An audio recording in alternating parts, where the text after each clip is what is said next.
మద్యం పాలసీలు ప్రభుత్వాలు మారినప్పుడు మద్యం పాలసీలు మారతాయి. అప్పట్లో జగన్మోహన్ రెడ్డి గారు ఉన్నప్పుడు మద్యం పాలసీ వేరు. కంప్లీట్ గా ఆయన ఆ మద్యపాన నిషేధం వైపు అడుగులు వేశారు అంతే. మద్యపాన నిషేధం అయితే పూర్తిగా జరగలేదు.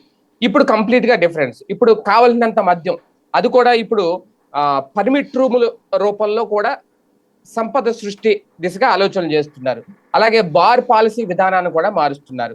అంటే తాగినోళ్ళకి తాగినంత మద్యం పొయ్యాలని డిసైడ్ అయ్యారా, లేదంటే మద్యం ద్వారానే ఇంకా ఎంత రావాలో అంత రాబట్టుకోవాలనుకుంటున్నారా? ఒక రకంగా సంపద సృష్టికి ఎక్సైజ్ శాఖే ఎప్పుడూ ఫస్ట్ ఉంటది, మొదటి స్థానంలో ఉంటది. అలాగని చెప్పి ప్రజల ప్రాణాలని, ప్రజల ఆరోగ్యాన్ని కూడా పూర్తిగా తాకట్టెట్టబోతున్నారా ఈ విధానంతో? పర్మిట్ రూమ్లు అనేవి ఇప్పటికే ఉన్నాయి, ఇంకా దాన్ని పూర్తిగా అందుబాటులోకి తీసుకొస్తే ఇక ఆంధ్రప్రదేశ్ రాష్ట్రంలో ఏం జరిగే అవకాశం ఉంటుంది? ఎంతవరకు ఇది సంపద సృష్టి అవుతుంది ప్రభుత్వానికి? ఇదే అంశం మీద చర్చించే ప్రయత్నం చేద్దాం. సార్, వాస్తవానికి పర్మిట్ రూములు లేవని కాదు, గతంలో కూడా ఉన్నాయి, ఇప్పుడు కూడా ఉన్నాయి. కానీ పర్మిట్ రూముల రూపంలో వచ్చిన ఆదాయం మొన్న 24కి 25కి చూసుకుంటే బాగా భారీగా పెరిగింది. ఇప్పుడు ఇంకా దాన్ని పెంచుకునే ఆలోచనలోనే ప్రభుత్వం ముందుకు అడుగులు వేస్తుంది అనేది. అసలు ఈ పర్మిట్ రూముల వ్యవహారాన్ని ఎలా చూడాలి? అంటే ఈ ట్రిప్ ఎన్నికయ్యాక పర్మిట్ రూములకి పర్మిషన్ ఇవ్వాల. గతంలో 14-19 మధ్యలో దాదాపు 500 కోట్లు వచ్చేదట. ఇప్పుడు దాన్ని ఇప్పుడు 600 కోట్లు 500 కోట్లు వచ్చేదట. ఆ స్థాయి సంపాదనని ఇప్పుడు అంతకంటే ఎక్కువ సంపాదించాలి. టోటల్గా ఒక 1000-1500 కోట్లు సంపాదించవచ్చు. ఎందుకంటే క్రిందట ఏడాది టెండర్లు పిలిచారు కాబట్టి డబ్బులు వచ్చినాయి అదనంగా 1900 కోట్లు. ఏది నాన్ రిఫండబుల్ డిపాజిట్ పేరుతో తీసుకున్నారు కదా, అప్లికేషన్ ఫీ పేరుతో దరఖాస్తు ఫీజు అట్లాగ వచ్చింది. కాబట్టి ఈ దఫా కూడా అట్లాంటిది ఏదన్నా వెయ్యాలి. ఓ రకంగా చెప్పాలంటే ఇలాగా ఆశ చూపెట్టి వాడిని పిండేస్తున్నారు మద్యం వ్యాపారిని. మద్యం వ్యాపారస్తులు ఇప్పుడు 85 లక్షలు పెట్టి ఒక షాప్ కొనుక్కుంటే, షాప్కి పర్మిషన్ తీసుకుంటే, పర్మిషన్ మాత్రమే ప్రభుత్వం ఇచ్చింది. అప్లికేషన్కి డబ్బులు తగలేసాడు, 10-20 పెడితే 1-2 వచ్చినాయి. శాంతం పోయిన వాళ్ళు కూడా ఉన్నారు. ప్లస్ అది ఒక ఎత్తు అయితే, అది తీసుకున్న దగ్గర నుంచి 30%-40% వాటా ఎమ్మెల్యేకి ఇవ్వాలి. ఆయన పెట్టుబడి ఏమి ఉండదు. ఎమ్మెల్యేనా ఇన్ఛార్జా ఇది అంటే సిండికేట్ మీద భారమేమో. ఇక అది మనం చెప్పట్లే, ఈనాడు జ్యోతే చెప్పినాయి కదా. కాబట్టి అదొక 30% ఒకటి. తర్వాత అధికారుల నుండి పోలీసుల దాకా, అంటే ఎక్సైజ్ టు పోలీస్ వీళ్ళ, దాంతో పాటుగా లోకల్ రౌడీ మామూళ్ళు అందామా, లేదంటే స్థానికంగా కొన్ని హడావిళ్ళు ఉంటాయి, వాటి కోసం ఖర్చు పెట్టేది కలిపి ఇంకొక 10%. అంటే 100 రూపాయలు లాభంలో కాదు ఇది, 100 రూపాయల వ్యాపారంలో 40 రూపాయలు వాళ్ళకి ఇచ్చేయాలి. వ్యాపారంలో వాటా, ప్రాఫిట్లో వాటా అంటలా ఇక్కడ గుర్తుపెట్టుకోండి. ప్రాఫిట్లో వాటా అయితే పోనీ ఇచ్చినా ఒక అర్థం ఉంది. అసలు అదేనా ఎందుకు ఇవ్వాలా ఎవడికో పెట్టుబడి? ఇక్కడ అటు ఇవ్వాల్సి వస్తుంది. ఇవి కాకుండా ఇప్పుడు దాన్ని పరిష్కరించుకోవడం కోసం వీళ్ళు ఏం చేయాల్సి వచ్చింది? 2 తప్పులు చేస్తున్నారు. ఒక మద్యం దుకాణపు పరిధిలో బెల్ట్ షాపులు పెడుతున్నారు. ఈ బెల్ట్ షాపులు మళ్ళీ ఎమ్మెల్యే చెప్పిన వాళ్ళకి, అంటే వాళ్ళ కార్యకర్తలకు, అనుచరులకు ఇవ్వాలి. ఇక్కడ ఈ బెల్ట్ షాపు దగ్గర నుంచి డబ్బులు 2 రకాలు. షాప్ అతను తీసుకుంటున్నాడని కొన్ని చోట్ల, అంటే షాప్ అతనే ఈ బెల్ట్ షాపులు నోకే చేసి ఏది ఎమ్మెల్యే చెప్పిన అనుచరులతో, అంటే డైరెక్ట్గా ఎమ్మెల్యే చెప్తే ఫ్రీగా ఇవ్వమంటారు కదా. కాబట్టి ఎమ్మెల్యే చెప్పిన మనుషులు ఆ షాప్ వాళ్ళ దగ్గరికి వెళ్ళి నా పేరు చెప్పని చెప్తే, అవునండి సరే ఓ పని చేయండి, ఎమ్మెల్యే గారు చెప్పారు కాబట్టి 5 లక్షలు డిపాజిట్ కట్టండి, లేదా 7 లక్షలు, లేదా వేలం వేస్తాం అక్కడ. ఇట్లాగా ఒక షాప్ పరిధిలో 10-15 ఈ పెట్టి ఇట్లా వాళ్ళ దగ్గర నుంచి వసూలు చేసిన డబ్బులతో వీళ్ళ డిపాజిట్ సొమ్ములు రాబట్టుకోవడం సగం, లేదా ఎమ్మెల్యేకి ఇచ్చే మామూళ్ళు సంపాదించి పెట్టడం. ఇప్పుడు కొంతమంది మరీ ముందుకు వెళ్ళిపోయి అందులో సగం కూడా ఇవ్వమంటున్నారట. ఏదో ఎక్స్ట్రా సినిమా షోల కోసం కనుక ముందు నిర్మాతలు డబ్బులు సంపాదించుకుంటే అందులో 20% వాటాతో ఇప్పుడు 80% మాకు ఇచ్చేయండి, 20 మీరు తీసుకోండి అని హీరోలు ఎట్టయితే లాక్కుంటున్నారో ఇక్కడ ఈ హీరోలు లాక్కుంటున్నారు. ఇది ఒక ఆస్పెక్ట్ అయిపోయింది. ఇక్కడ ఇన్ని రకాలుగా పిండేశాక ఇప్పుడు కొత్త పిండుడు అనమాట. మళ్ళీ ఏంటంటే పర్మిట్ రూములు ఉన్నాయి ఆల్రెడీ, ప్రతి మద్యం దుకాణానికి పర్మిట్ రూమ్ ఉంది, అంటే అన్అఫిషియల్ గా ఉన్నాయి. అది ఇప్పుడు ఉమ్, అఫీషియల్ గా దాని నుంచి డబ్బులు వసూలు చేయండి. ఉమ్, 5 లక్షల 7.5 లక్షల రూపాయలు పట్టణాల్లో అట, ఉమ్, పల్లెల్లో 5 లక్షల రూపాయలట. ఉమ్, అంటే నెలకి ఇంకొక 5 లక్షలు చదివించుకోవాలి వాళ్ళు. ఇక్కడ 7.5 లక్షలు వీళ్ళు చదివించుకోవాలి. అది నెలకా అవును. ఏడాదికా తెలియదు, ఉమ్, ఏడాదికే అయ్యి ఉమ్, ఉండొచ్చు మేబీ. ఉమ్, అదొక దోపిడీ అదనంగా. ఉమ్, ఉమ్, ఇక్కడ వీటితో వచ్చే సమస్య ఏంటంటే, పర్మిట్ రూము లేనప్పుడు, అంటే పర్మిషన్ లేనప్పుడు దానికోసం ఎక్సైజ్ శాఖ మామూలు ఇస్తున్నారు, ఉమ్, ఏది చూసి చూడనట్టు పోవడానికి. ఉమ్. ఇప్పుడు ప్రభుత్వం పర్మిషన్ ఇస్తే ఎక్సైజ్ వాళ్ళు తీసుకోవడం తినేయడం మానేస్తారు డబ్బులు. అంటే నా డౌట్ ఇక్కడ అదే సార్, ఒకవేళ పర్మిట్ రూమ్లు ఇస్తే ఇటు బెల్ట్ షాపులను కూడా కట్టడి చేస్తారు. అంటే పర్మిట్ రూమ్లు ఎక్కడ ఉంటే బెల్ట్ షాపులకి వెళ్ళే వాళ్ళు కూడా కొంచెం తగ్గుతారేమో. అలాగే ఏముండదు. వీళ్ళకి ఇచ్చే మామూలు ఇప్పుడు అది ఏమైనా పర్మిట్ కంట్రోల్ రూములు అవుతాయా? ఉండి అవి జరుగుతున్నాయి కదా. ఇది ఎట్లుంటదంటే, ఇప్పుడు ఒళ్ళు బద్ధకం పెరిగిపోయింది జనానికి. ఇంటి దగ్గరకు వచ్చాం, ఉమ్, ఏది ముందు కష్టపడుతున్నాడు, కూలి పని ఉమ్, చేస్తున్నాడు, వచ్చి ఉమ్, రావడంతో డైరెక్ట్గా షాప్ దగ్గరికి వెళ్ళిపోయేసి లోపల కూర్చుని తాగేస్తాడు. ఉమ్, అక్కడే చీకులో బోకులో ఏయో తినేసి అవును, పడుకుంటాడు. అక్కడ అయితే ఇంటికి అవును. వెళ్తాడు, ఉమ్, డబ్బులన్నీ అర్పించేసుకుంటారు. ఈలోపు అక్కడ తెలిసిన ఫ్రెండ్ వచ్చి వాడికి తాగాలనిపించింది, వాడి దగ్గర డబ్బులు లేవన్నాడు, ఈడాడికి ఉమ్, అప్పిస్తాడు. ఈ అప్పులు ఉమ్, తిరిగి వచ్చేది కాదు, చచ్చేది కాదు. లేదా అవును. దావత్తులు ఇచ్చుకుంటారు వీళ్ళు. ఉమ్, ఉమ్. ముందు వీళ్ళ సంపాదించినంత చేతిలో తగలేస్తారు. ఎంత మిగులుద్దో తెలియదు ఇంటికి తెలియదు. చేరేటప్పుడు. ఉమ్, ఇది ఒక ఎత్తు. పొద్దున్నే షాపు తెరిస్తే పనికి వెళ్లకుండా తాగడానికి వెళ్తున్న వాళ్ళు ఇంకొక బ్యాచ్. అవును. పనికి అంటే దొరకట్ల మనుషులు తాగకపోతే ఇప్పుడు. పని చేయలేరంట వాళ్ళు. అదే ఇప్పుడు ఆ ఉమ్, ఆ పాయింట్లతోనే రెచ్చగొడతారు.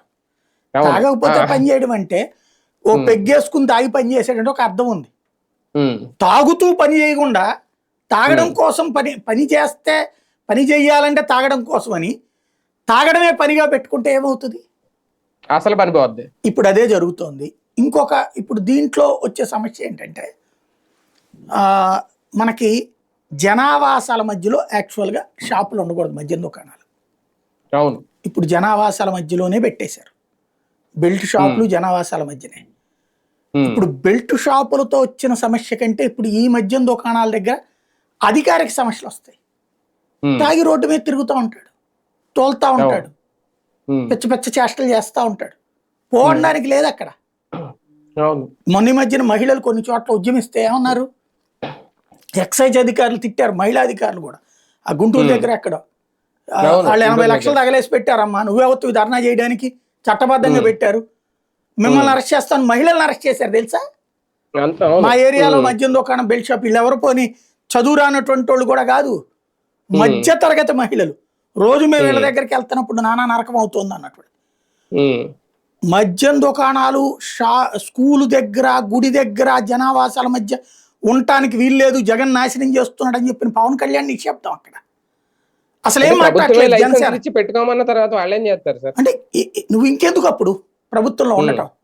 అసలు ప్రభుత్వానికి ఇవ్వకూడదు కదా అంటున్నా నేను. దిశానిర్దేశం చెయ్యాలి కదా. గుడి దగ్గర బడి దగ్గర అసలు లైసెన్స్లు ఇవ్వకూడదు కదా ఫస్ట్. అదేమంటే 100 గజాలు ఉమ్, లెక్క, 100 అడుగులో ఉమ్, 100 గజాలు లెక్కలు చెప్తారనమాట. ఉమ్, స్కూల్ బిల్డింగ్ లో అటు పక్కన గేట్ నుంచి యువతల పక్కకు వస్తే 100 గజాలు వస్తుంది, 100 అడుగులు అవును. వస్తుంది, ఇక్కడ ఉమ్, పెట్టుకోవచ్చు. ఉమ్, అట్లా తయారవుతున్నాయి ఉన్నాయి. అంటే అదేమంటే ప్రైవేట్ స్కూల్ అంటారు మళ్ళీ. ఉమ్, లేకపోతే గుడికి సంబంధించి అటు పక్కన ఉంది కదా, గుడి వెనక వైపు ఇది జరుగుతుందని చెప్తారు. అంటే ఇక దానికి ఏమీ అడ్డోదిపి ఏం లేదు, లేదు.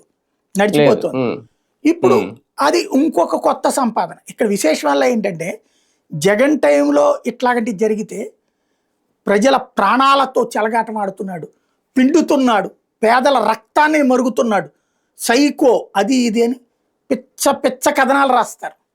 ఇప్పుడు రాష్ట్ర సంపాదన పెంచేందుకు అద్భుతమైన ఆలోచన. అసలు సంపద సృష్టి అంటే ఇందులో ఒక భాగమే. ప్రజలను ఎట్లాగూ తాగకుండా మానలేరు వాళ్ళు, అలా ఉమ్, మాననటువంటి వాళ్ళ కోసం ఒక బాధ్యతాయుతమైనటువంటి పనిని నేర్పుతున్నారంటూ మనల్ని ఉమ్, మోటివేట్ చేస్తారనమాట. మద్య నిషేధం ఉమ్, అవసరమైనప్పుడు తాగి రోడ్డు ఉమ్, మీద కక్కితే కూడా తప్పని వార్తలు రాసి, మద్య ఉమ్, నిషేధం ఎత్తేయాలన్నప్పుడు రాష్ట్రం ఉమ్, సొమ్ము పోతోందని చెప్పేసేసి, అందుకోసం ఆ సంపద వేరే రాష్ట్రాలకు ఎందుకు వెళ్ళాలా, బ్రోకర్లకు ఎందుకు వెళ్ళాలా, కాబట్టి ఇక్కడే తినేస్తే సరిపోతుంది కదా, ప్రభుత్వానికి డబ్బులు వస్తే 10 మందికి మంచి ఉమ్, చేయొచ్చు, సంక్షేమం ఉమ్, చేయొచ్చు, సేవ ఉమ్, చేయొచ్చు అంటూ ప్రజల్ని మోసం చేసి రాసిన కథనాలు ఎట్లున్నాయో అప్పుడు మోసమే, ఇప్పుడు మోసమే. ఇప్పుడు మద్య అదే నిషేధం కదా. కావాలని ఈ ఇది, ఉమ్, అట్లాగే ఇప్పుడు సేమ్ వైన్ షాపులు మొన్నటిదాకా ప్రభుత్వం చేతిలో వైన్ షాప్ ఉంటే ఎక్కడో ఒక చోట ఈ ఇంటి దగ్గర పెట్టుకుని అమ్మాడంటే దాని గురించి రచ్చరచ్చ చేసిన వాళ్ళు సందు గొందు ప్రతి చోట కనబడుతున్నటువంటి బెల్ట్ షాపు. ప్లస్ ఇప్పుడు పర్మిట్ రూములు ఉంటే తప్పేం లేదు, రాష్ట్ర ప్రయోజనాల కోసం సంక్షేమం కోసం అన్నట్టు రాసుకొస్తున్నారు వార్తలు. అది గ్రేట్. ఇప్పుడు ఈ ఏడాది పర్మిషన్ ఇవ్వకపోవడమే తప్పు అన్నట్టుగా రాసుకొస్తున్నారు. అంతే కదా, ఈ ఏడాదిపై ఇవ్వకపోవడమే అప్పుడేదో షాపులన్నీ బార్లుగా మారిపోతాయని చెప్పి ఆలోచించి అనాలోచిత నిర్ణయం తీసుకున్నారు. దానివల్ల చాలా నష్టపోయారు. దాదాపు ఎంత 200 కోట్లు ఎంత నష్టపోయారు. అధికారులు తప్పది, అట్లాగే రాస్తారు వీళ్ళు అంతే. కానీ ఒకటి సార్, ఇప్పుడు నిజంగా పర్మిట్ రూములకి పర్మిషన్ ఇచ్చి ఓకే ఆ ఫీజులే కట్టించుకొని 5 లక్షలు అంతా కట్టించుకొని ఇచ్చేస్తే బార్ల బిజినెస్ తగ్గుతుందా? అందుకే ఇప్పుడు బార్ల పాలసీ కూడా ఏదో మార్చాలంటున్నారంట కదా, దాదాపు తగ్గిస్తారు. వాళ్ళకి ఏమన్నా ఫీజులు ఏమన్నా తగ్గిస్తారు, ఒక 5 లక్షలు అట్లాగా. అవునా? కాకపోతే దేని లెక్క అదే, వైన్ షాప్ దగ్గర తాగేవాడు లేబర్, బార్కి వెళ్ళేవాడు ₹1 ఎక్కువ ఖర్చు పెట్టగలిగేవాడు, మధ్య తరగతి ఉంటారు. దాంతో పాటు ఈ లేబర్ లో కూడా డబ్బులు ఒక రోజున ఎక్కువ సంపాదన ఇస్తున్నారు. ఫర్ ఎగ్జాంపుల్ ఒక వారం రోజులు 10 రోజులు పని చేశాక ఒకేసారి 10,000 15,000 తీసుకున్నాడు అనుకోండి మూట కూలి, అప్పుడు బాగా తింటూ తాగుదాం అనుకుంటాడు, 1 గంట 2 గంటలు 3 గంటలు కూర్చుని. అక్కడికి వెళ్తే మీకు ఆ బార్ అంటే విపరీతమైన పొగల మధ్యన ఏం తింటున్నామో తెలియదు, ఏం తెస్తున్నామో తెలియదు అన్నట్టు ఉంటుంది అక్కడ, విచిత్రమైనటువంటిది. కానీ ఒకటిసారి పర్మిట్ రూపులు ఇచ్చినంత మాత్రం తాగేవాళ్ళ సంఖ్య పెరుగుతుందా? తాగేవాడు ఎప్పుడు తాగుతానే ఉంటాడు కదా, ఇంకా సంపద సృష్టి ఎలా పెరుగుతుంది? ఇక్కడ సమస్యల్లా నేను చెప్పినది దరఖాస్తు ఫీజు ఒకటేనా? వైన్ షాప్ వాళ్ళని ఇంకొంచెం పెండటం అంటున్నా. వాడికి ఇంకా లాభాలు వస్తున్నాయి. ఫీజు అంటే వీళ్ళందరికీ మామూళ్ళు ఇచ్చినా కూడా వాడేదో 10 లక్షలు సంపాదించుకుంటున్నాడు అనుకోండి, అందులోంచి ఇంకో 5 లక్షలు గుంజుకోవడం. చివరికి ఇది ఎట్లా తయారవుతుందంటే, సినిమాల్లో నిర్మాతలు ఇదివరకు డబ్బులు సంపాదించుకునేవాళ్ళు 100 కోట్లు, హీరోలకి రెమ్యునరేషన్ ఇచ్చేవాళ్ళు. ఇప్పుడు హీరోలు సంపాదించుకుంటున్నారు, నిర్మాతలు రెమ్యునరేషన్ తీసుకుంటున్నారు. అట్లాగే ఇక్కడ వైన్ షాప్ ఓనరు చివరికి కూలీ డబ్బులు తీసుకుంటాడు, పెట్టుబడి అతనే పెడతాడు, తేడా వస్తే అతనే మునుగుతాడు, పెట్టుబడి మాత్రమే ఇక్కడ నడుస్తుంది అనమాట. అంటే దాన్ని ఏమంటారు, 20% ప్రాఫిట్ మాత్రమే తీసుకుంటాడు అనమాట. అది జరిగేది. కానీ ఒకటి సార్, రాజకీయ కోణంలో మందుబాబుల ఓట్లు అటు వెళ్ళిపోకుండా ఇవన్నీ ఒక జాగ్రత్తల భవిష్యత్తులో అంత సీన్ ఏం లేదండి. మందుబాబుల ఓటు అటు వెళ్తే మరి వాళ్ళ ఆవిడ ఓటు ఇటు పోవాలి కదా. బేసిక్గా ఏంటంటే ఒకళ్ళు ఉన్నప్పుడు విష ప్రచారం చేయడం, ఇంకొకళ్ళు ఉన్నప్పుడు అద్భుతం అని చెప్పడం, ఇది మన రాష్ట్రంలో సహజసిద్ధమైన నీచ జర్నలిజం నడుస్తోంది. కాబట్టి ఆ నీచ జర్నలిజానికి పరాకాష్ట అంతపించేది. జగన్ ఉన్నప్పుడు కంప్లీట్ గా కట్టడి చేసేసాడు, సరైన బ్రాండ్లే అమ్మలేదు, రేట్లు పెంచేశారు, దాన్ని తప్పుగా చూపించుకొచ్చారు. ఇప్పుడు గ్రేట్ అంటున్నారు. కాలం డిసైడ్ చేయాలంతే. అంటే మద్యాన్ని ఫ్రీ చేసేయడం కూడా ఇది ఒక వెసులుబాటు అవుతుందా? ఇది గొప్పగా అని చెప్తున్నారు కదా, చూద్దాం. రైట్ చూద్దాం. మొత్తానికి పరిమిట్ల రూమ్ తో నిజంగా అంత సంపద సృష్టి సాధ్యం అవుతుందా? వీళ్ళు చెప్తున్న లెక్కలైతే అవుతుంది. అది ఎంతవరకు కరెక్ట్? మందు బాబులకి ఇంకా ఫుల్ గా మీరు మద్యం తాగండి, అలాగే వైన్ షాపుల వాళ్ళు మీరు డబ్బులు కట్టండి ప్రభుత్వానికి అని చెప్పడం, ఆదాయం సంపద సృష్టి, ఆదాయం పెరుగుతుంది. కానీ ప్రజల ఆరోగ్యానికి ఇది మరింత ప్రమాదకరమా భవిష్యత్తులో? ఏం తెలుస్తారు ఫైనల్ గా? ప్రజలు ఏం చేస్తారు రేపొద్దున చూడాలి.